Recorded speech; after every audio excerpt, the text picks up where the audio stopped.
থাকিতেন কি কলহ সভা, কাজে লাগবে সন্ধ্যা বেলা। অন্ধকার কবর যে তোমায়, অন্ধকার কবর যে তোমায় থাকতে হবে একেলা।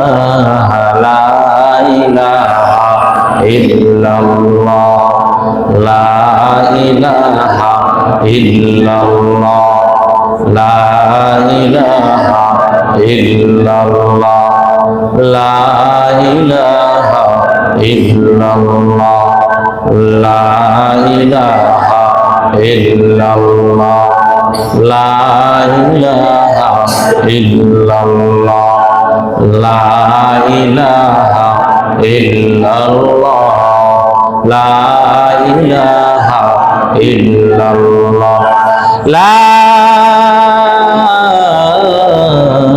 ইলাহা ইল্লাল্লাহ মুহাম্মাদুর রাসূলুল্লাহ সাল্লাল্লাহু আলাইহি ওয়াসাল্লাম।